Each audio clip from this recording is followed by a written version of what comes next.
All right, so Canada is now banning all children under 16 from having or making a social media account. And before we talk more about that, watch this. People want 15 minutes of fame every day. So we built a bunker and showed them the future. And the internet's like this new human experience. At first, everybody's going to like it.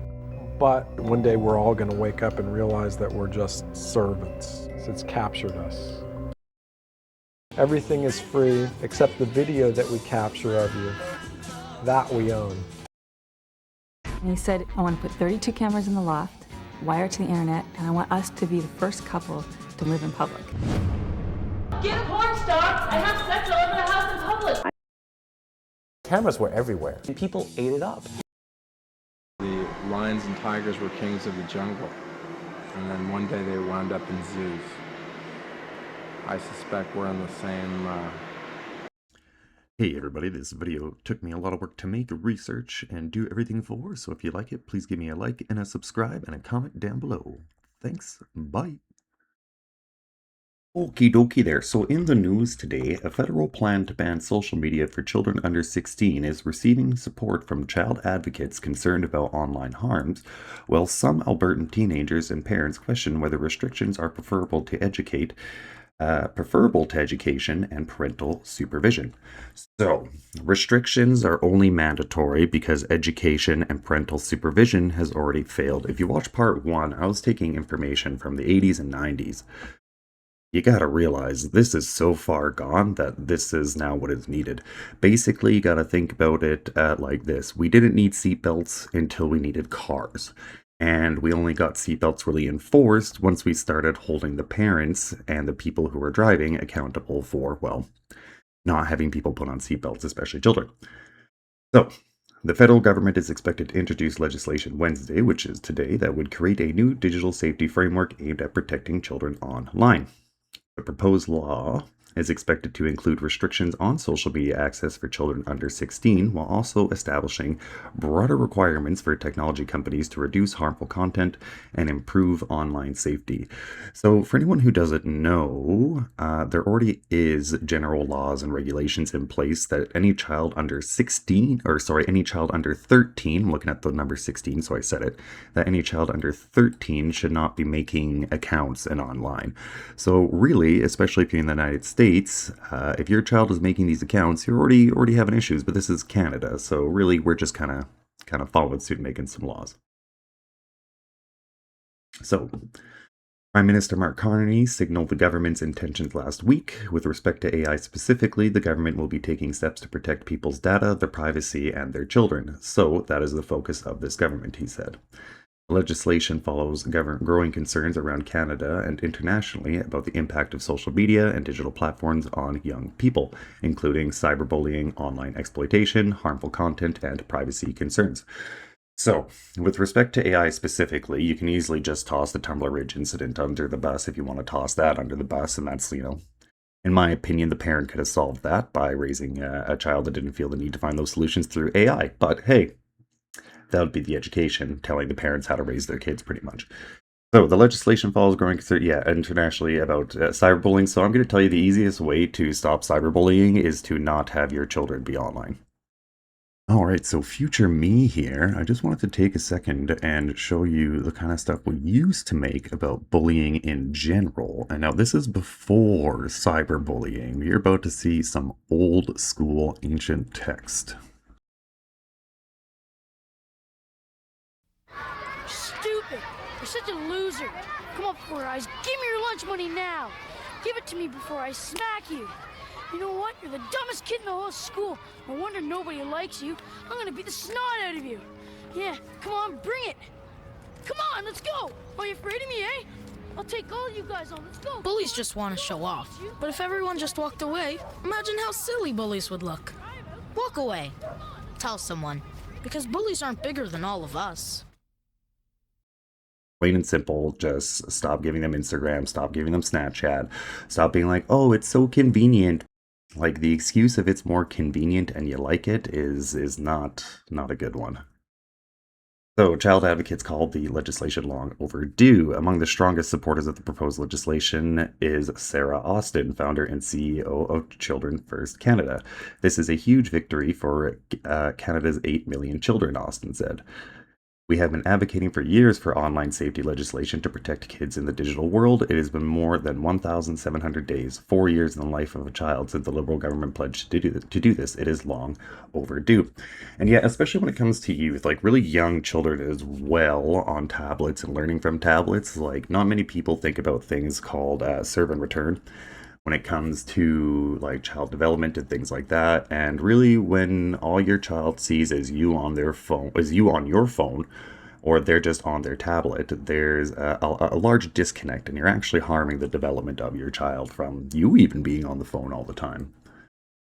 All right, future Austin here again. We are going to be looking a little bit about what serve and return actually is from albertafamilywellness.org, what we know about serve and return. How do we build strong brain architecture? We know that healthy relationships between children and their caregivers are important for building strong brains, starting with newborns.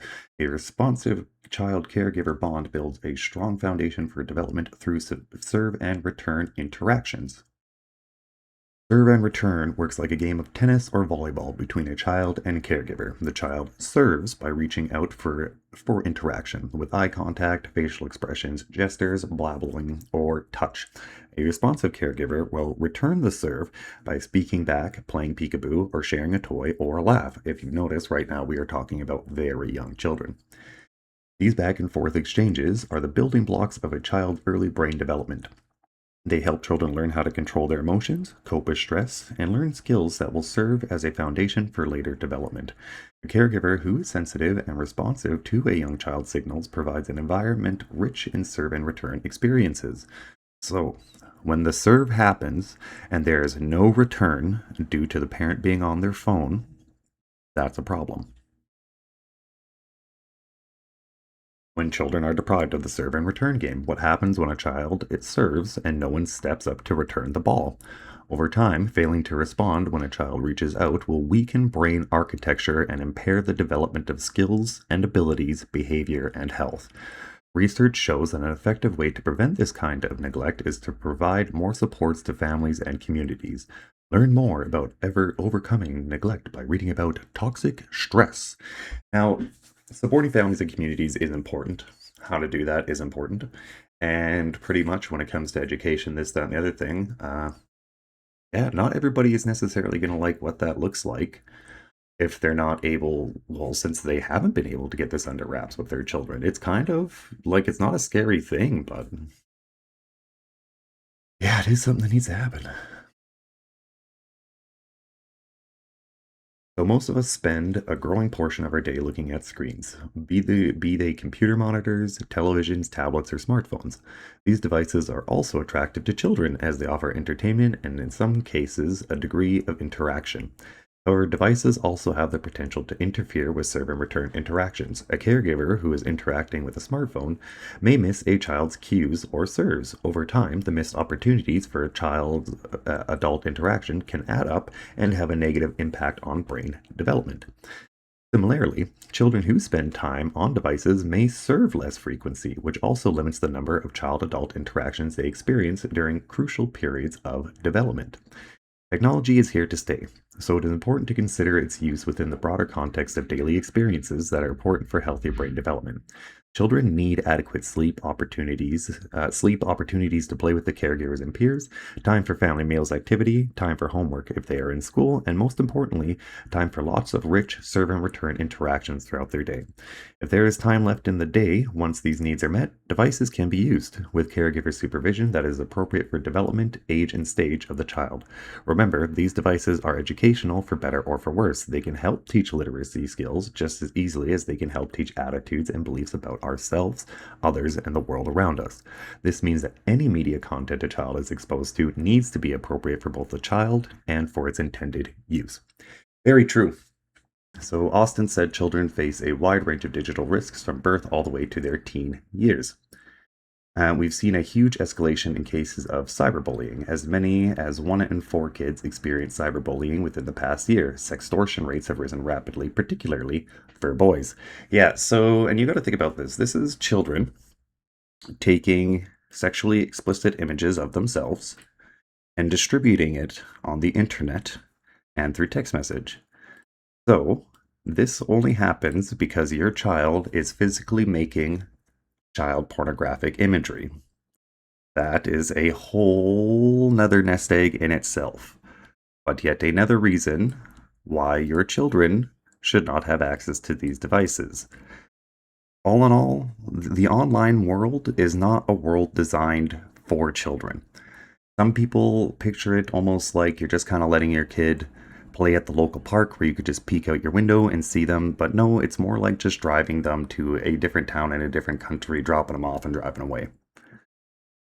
Alrighty, Austin said the proposed legislation is also about much more than simply restricting access to social media. Yeah, I could see that, because the problem is that like social media gets targeted just because it's the easy access.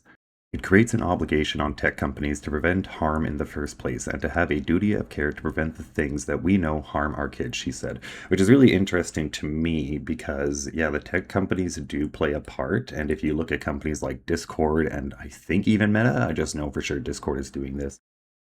They are going through all of the messages with AI and able to determine who they think is a child, questionable, or an adult.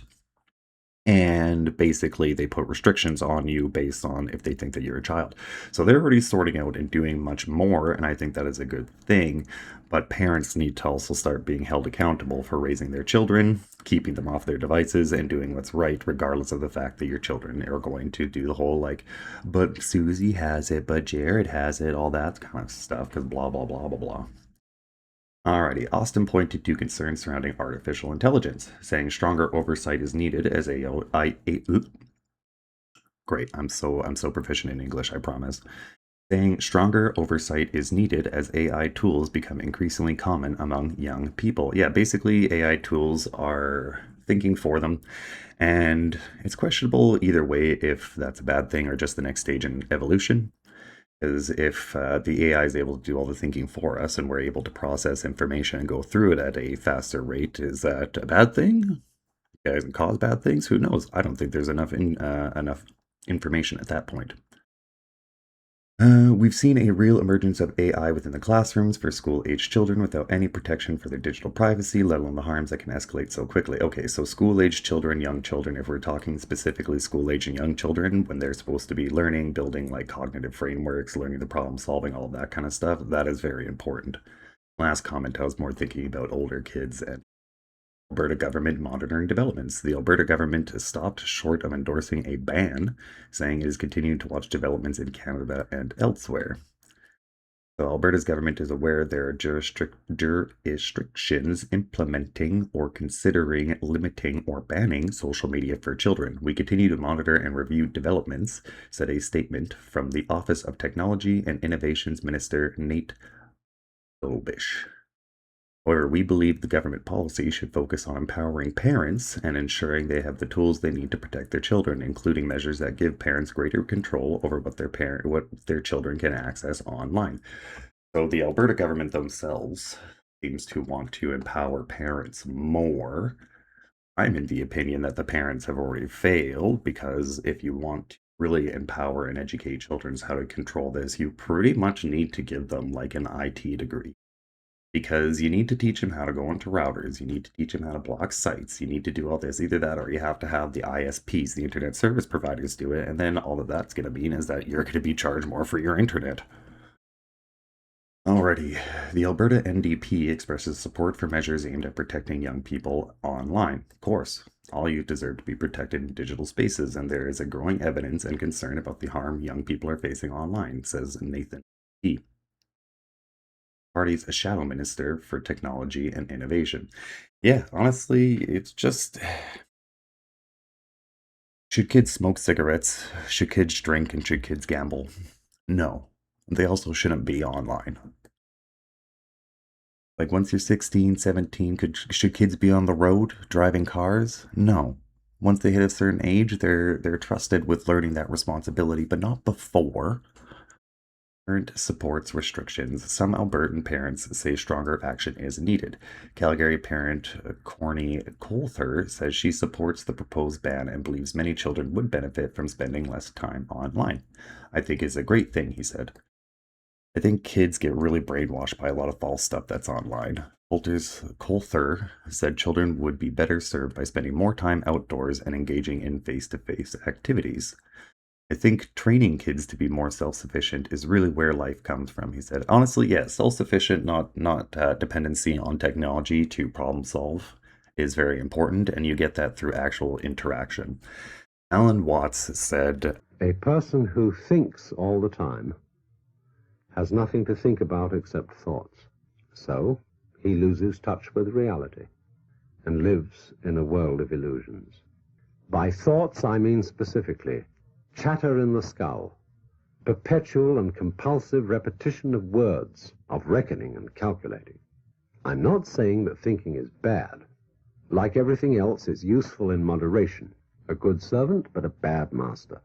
And all so-called civilized peoples have increasingly become crazy and self-destructive because through excessive thinking they have lost touch with reality. That's to say, we confuse signs, words, numbers, symbols, and ideas with the real world. Most of us would have rather money than tangible wealth, and a great occasion is somehow spoiled for us unless photographed. And to read about it the next day in the newspaper is oddly more fun for us than the original event. This is a disaster.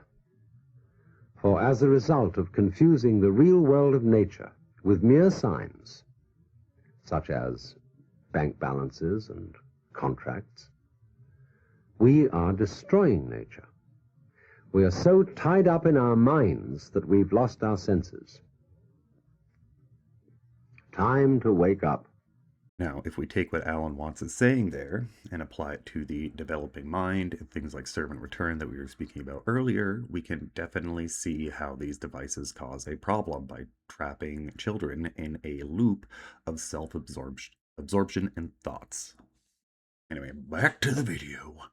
When all you do is sit online all the time, you never actually experience any of the life that you're commenting on, because the only life that you're experiencing is you sitting in a room on a chair, sitting on a screen, commenting on everybody's lives. And as a child, that is leading you into a false sense of reality, and that false sense of reality is going to be the only sense of reality you will ever know. That is why kids shouldn't be online. All right, growing a garden, having kids outside, being offline, playing and getting themselves dirty, climbing trees like we did. And that's that social interaction I was talking about. You know, you don't know what it feels like to fall from half a foot until you fall from half a foot. Coulter said concerns regarding online predators and the impact social media can have on body image, self-esteem, or misinformation can also be mitigated, which is very true. You know, whether you like to admit it or not, the people who are looking to harm your children are going to fish where the fish are, which means sites like Roblox and all those other ones that are specifically targeted towards children are also going to be infested by those types of people.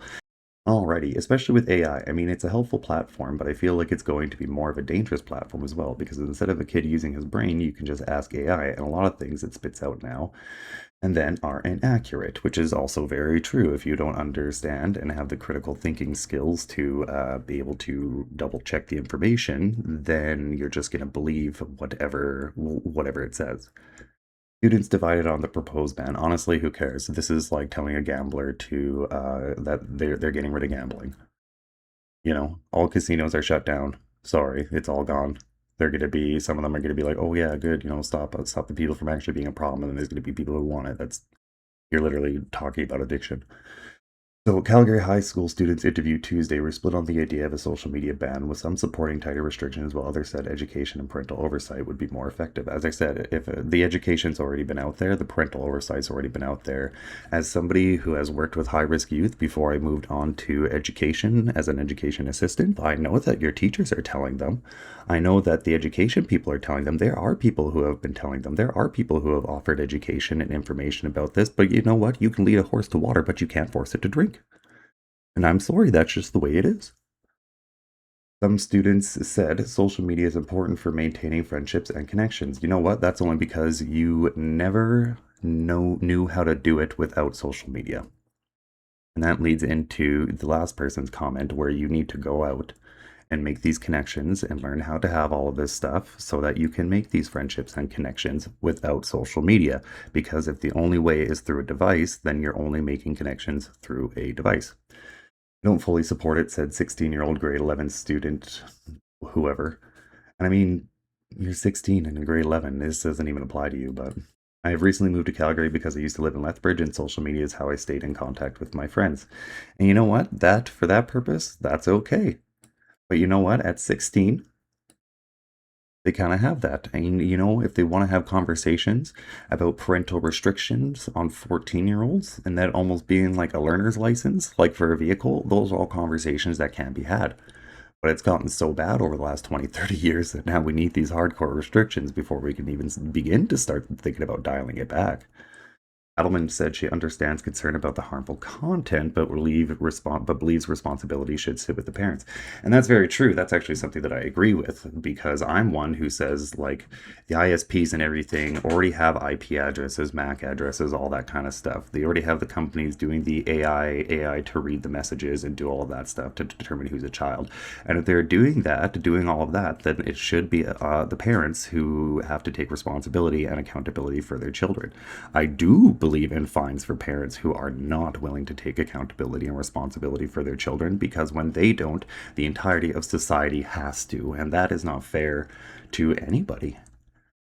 And I mean, I believe in helping parents. I believe in helping parents more than I believe in finding parents. But if they're not willing to listen, they're not willing to do what needs to be done for their children, like what I've seen in my own experience, in my own professional experience, then I think that they should just, pay the fines,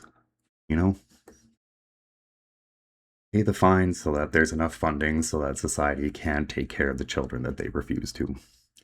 So I think there should be maybe some limitations, but I feel like that should be more of a parent's responsibility. That shouldn't mean taking it away. As I've said, we've had 20, nearly 30 years of this information, and the parents, like, this is my generation at this point that we're talking about. I'm 33. This is like, we screwed this over ourselves. This is my generation that has to take responsibility and accountability. And if it feels bad, kids, oh well, sorry. Like, you guys make it better once you're our age. So I feel like fully banning it won't solve the problem, she said. Well, yeah, no, I mean, conceptually. So there's always going to be exceptions to every rule, but that's like saying banning drugs won't solve the problem. We tried open drug use and that made everything worse. But banning it and then getting people help, the people who do fall through the cracks because they can't get rid of it, is how you solve the problem. Social media can also be positive. Sure, social media can also be positive, but if the positives don't outweigh the negatives, then is it actually a good thing, or is it just, a thing? I think whenever you talk to people who use hard drugs as an addiction, they'll tell you that there's also all these positives about it as well, but we all know that that is no excuse for the negatives that they also come. It comes with the addiction and everything. Good way for a lot of people to express themselves, so I think that's something that could be really beneficial for a lot of people. And if you didn't have the crutch of social media, you would find other ways to express yourself. 15 said restrictions would work better than a ban. And I mean, that depends. It's at the point where, if social media and the internet is going to be a thing of life moving forward, then to shelter children entirely from it would not help them. But you can't have it the way that it is. I personally don't really think it's going to do what the government wants. Ban can also backfire. feel like them banning it just motivates kids to lie about their age online instead of being responsible. And you know what? That's fine, because like I said, the thing is when we're talking about parental responsibility, it's going to be up to the parents to keep them off of the devices entirely. Because I don't think people realize what the solution is, and it's not just social media. Like, you're thinking about kids, these kids aren't thinking about it like they're still gonna have their phones. It is gonna be too much of a risk for a child to have a smartphone. It is gonna be too much of a risk for a child to have a tablet. It's gonna be too much of a risk to have these unrestricted access to internet devices in your homes from this point moving forward.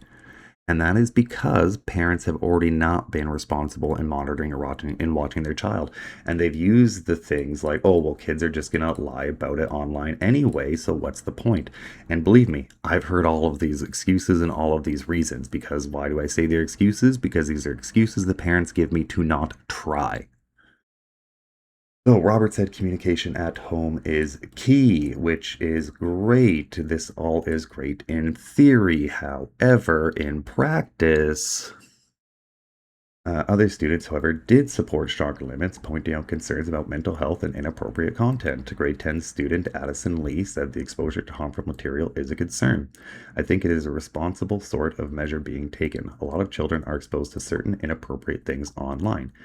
16-year-old grade 10 student supported the idea more strongly. I think personally it is quite necessary.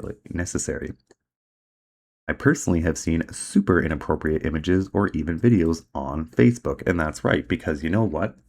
The internet is not a place designed for children. It is a place designed for adults, and you can see that because of the Instagram, the advertising, the this, that, and every other thing.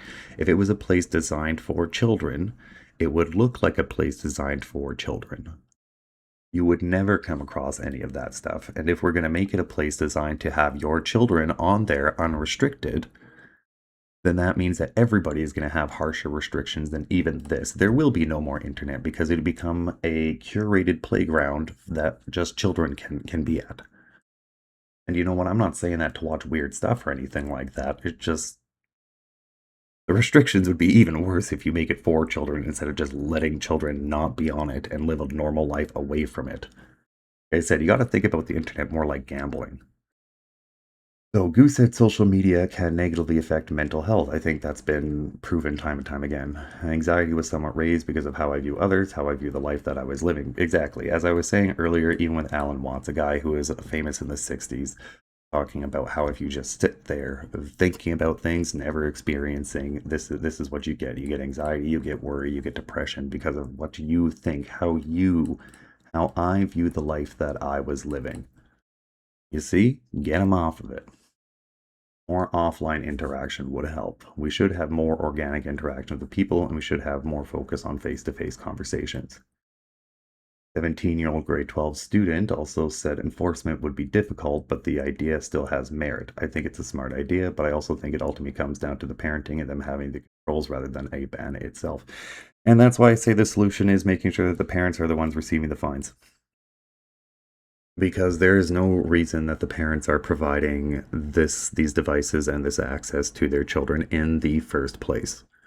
If you don't want a social media ban, then what needs to change is parents giving this stuff to their children and trying to be all like, oh, it's convenient, oh, it's this, oh, it's this. It's developmentally harmful.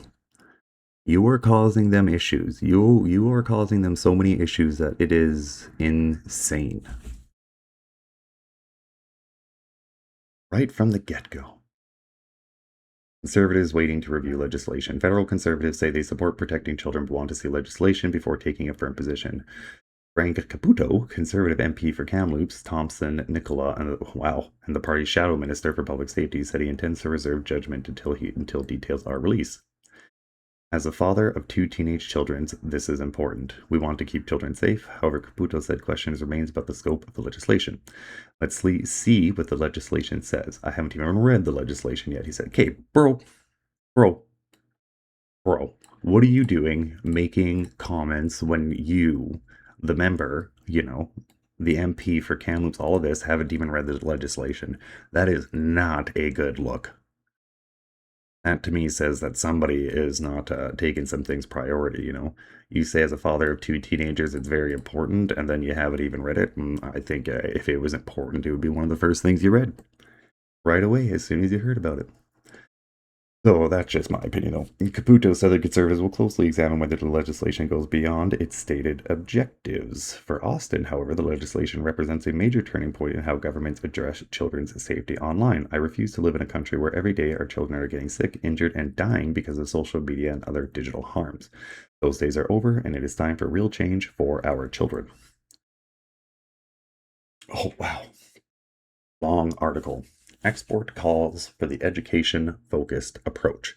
The Calgary Police Cyber Safety Specialist says the focus should be on education and communication rather than relying solely on restrictions or bans when it comes to youth social media use. It is all about having open communication between parents and guardians and youth, said Andrea Dewar, Cyber Safety Specialist and Community Outreach Lead at the Calgary Police Discovery Center, which is very true. And having all that is good, but as I've said, we've also had 20 years, and this is where it's gotten us. So how are we going to pretty much tell parents that they need to be doing this education because they're not doing it voluntarily and willingly, not at the advice of teachers and educators and other people who are more experienced in child development? Because remember, just because you did the deed doesn't mean you know how to raise the seed, even when it comes to plants and trees, not children, if you don't know what kind of soil, how much water, it's not gonna grow. Anyway, so that's why, like I keep saying, it is the parents who need to be held accountable. Just like if a parent is driving in a car and all the children do not have seatbelts on, who gets the ticket? Is it the child or is it the parent? Should be the parent. Same with this social media thing. That'll also promote companies to make more dumb devices and not smart devices that have access to internet, this, that, and the other thing. A big thing that schools can be doing is making an intranet, not an internet as well. The way parents know what kind of platform youth are using, what kind of things they're engaging with online. Dewar said digital literacy and awareness of online risks are important. Teaching digital citizenship is vital to help youth recognize red flags and misinformation, and also be aware of harmful consequences that can happen with online behavior. Dewar said parents should understand the apps themselves and use available tools to set boundaries. Knowing the apps is huge. Understanding that there are additional tools, things like kids lock, parental control apps. You can also limit screen time. You can block certain content. So yeah, this gets into if it's a world, if we're going to be living in a digital world, children do need some sort of digital literacy, but that does not mean that they need it at 10. That does not mean they need it at 12. That does not mean they need it at 2. That does not mean that they need it at 13. That does not mean that they need it at 15. Because the people who work in child protection, this person included, I'm sure know that the most targeted age for child sexual exploitation, let's say, is the ages of 12 to 15. So really, there should be a lot of parental information, concern, involvement from the ages of 14 to 16 before they are allowed to just go on with it at 16, just like they would with, say, a vehicle being on the streets of the road with the rest of the adults expected to be able to act like an adult. The driving is one of the first steps into adulthood. Now it's going to be also getting the full access to the internet alongside of driving are going to be the accesses to adulthood. So just limiting social media isn't going to necessarily reduce all of the online harms, but continuing to grow with technology and change with technology is the way we can help safeguard ourselves. Very true. But right now we need to both take that into account and deal with the problems of today. And the problems of today is that we have children at risk, and we do have all these parents who we have tried for years to educate, for years to try and tell, and they've ignored us. They've ignored everyone. Because they think that it's their kid, they're right, and they know better. And I'm sorry to be tossing parents under the bus. I know it's not every parent, but it's enough parents that this is now the core problem.